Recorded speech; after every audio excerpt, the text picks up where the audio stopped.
আজকে আমার রান্নাঘরে আসতে অনেকটা দেরি হয়ে গেল।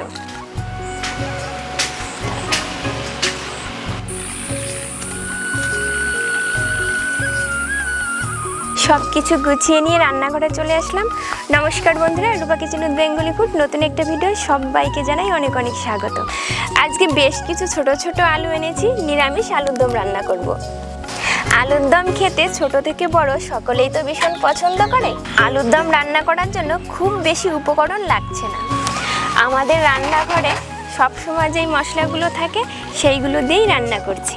আলুর দম খেতেও ভীষণ ভালো লাগে। ভাত, রুটি, পরোটা, নান, লুচি সব কিছুর সঙ্গেই খেতে ভালো লাগে। না হলে দই ফেটে যাওয়ার সম্ভাবনা থাকে।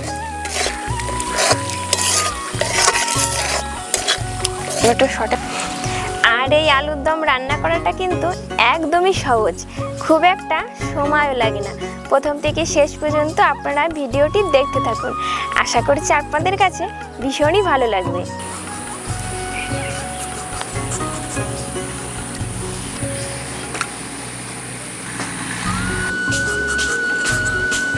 জল পাল্টিয়ে 4বার ধুয়েও নিয়েছি।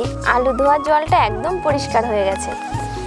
এবার একটা কাঁটা চামচ দিয়ে এভাবে ছিদ্র করে দেব। এতে করে আলুর ভিতরে নুন, ঝাল, মশলা ভালোভাবে ঢুকবে।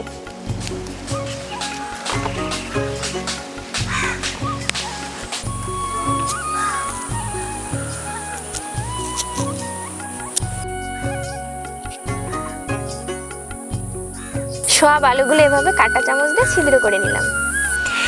এবার উনুনটা ধরিয়ে দেব। এমনিতেই তো অনেকটা দেরি হয়ে গেল।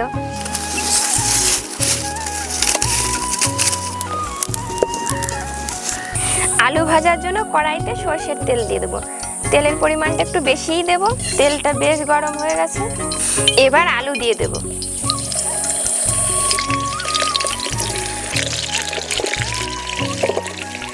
একটুখানি নুন দিয়ে দেবো।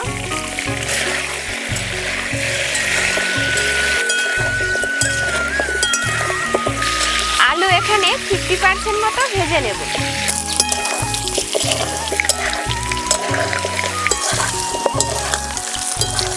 আলুর গায়ে কালার চলে এসেছে, 50% ভাজা হয়ে গেছে। আলু ভাজা হয়ে গেছে, এবার তুলে নেব। আলুগুলো এইভাবে ভেজে নিলাম।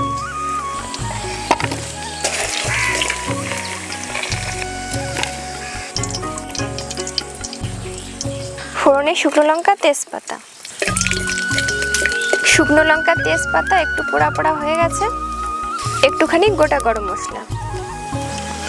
এখানে ধনে, জিরে, শুকনো লঙ্কা, কাঁচা লঙ্কা একসঙ্গে বেটে রেখেছি, দিয়ে দেবো। বাটিটা ধুয়ে একটুখানি জল দিয়ে দেবো।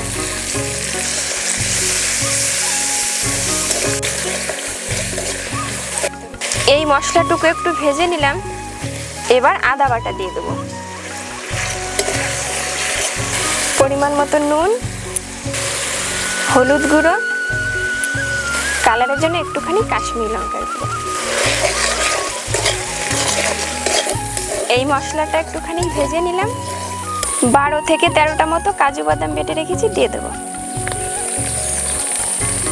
কাজু বাদামের বাটিটা ধুয়ে আরও একটু জল দিয়ে দিলাম। কাজু বাদাম বাটা দিয়েছি, এবার ভালো করে একটু কষিয়ে নেব। এবার টমেটো দিয়ে দেব।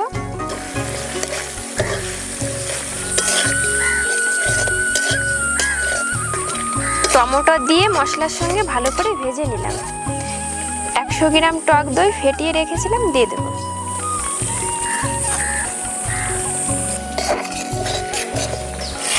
দই দেওয়ার পরে উনুনের জাল একেবারেই কমিয়ে দিতে হবে, না হলে দই ফেটে যাওয়ার সম্ভাবনা থাকে।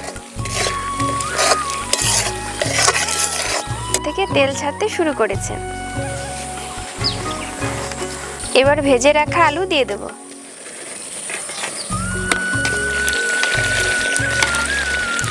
না হলে দই ফেটে যাওয়ার সম্ভাবনা থাকে।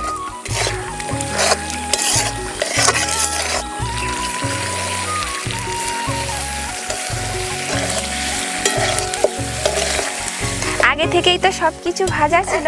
মশলার সঙ্গে আলু 2 থেকে 3 মিনিট একটু নাড়াচাড়া করে নেব। 3 মিনিট মতো কষিয়ে নিলাম।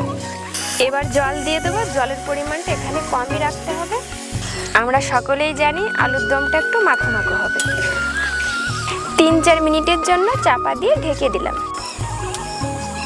3 মিনিট মতো ঢাকা দিয়ে রেখেছিলাম। এবার চেরা কাঁচা লঙ্কা দিয়ে দেবো। এটা কিন্তু ঝালের জন্য না, ফ্লেভারের জন্য। একটুখানি চিনি দিয়ে দেবো। 1 চামচ ঘি দিয়ে দেবো। একটুখানি গরম মশলা গুঁড়ো। লাস্ট ফিনিশিং ধনেপাতা কুচি।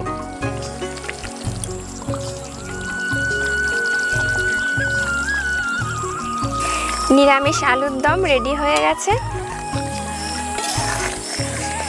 আপনারা এতক্ষণ দেখে নিশ্চয়ই বুঝতে পেরেছেন নিরামিষ আলুর দম রান্না করতে খুব একটা উপকরণ লাগে না, খুব একটা সময়ও লাগে না। এবার নামিয়ে নেব।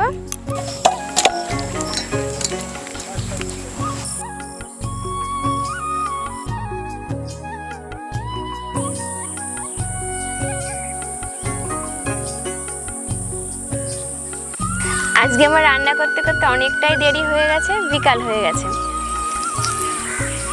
খেতে ভীষণই সুস্বাদু হয়েছে। আমার কাছে আলুর দম ভাতের থেকে রুটি, লুচি, পরোটা, নানের সঙ্গে খেতে বেশি ভালো লাগে। এই আলুর দমটা রান্না করতে একদমই সময় লাগে না, অল্প সময় বেশি সুস্বাদুর আলুর দম। আজ তবে ভিডিওটি এখানেই শেষ করছি। আবার দেখা হবে নতুন ভিডিও, নতুন রেসিপি নিয়ে।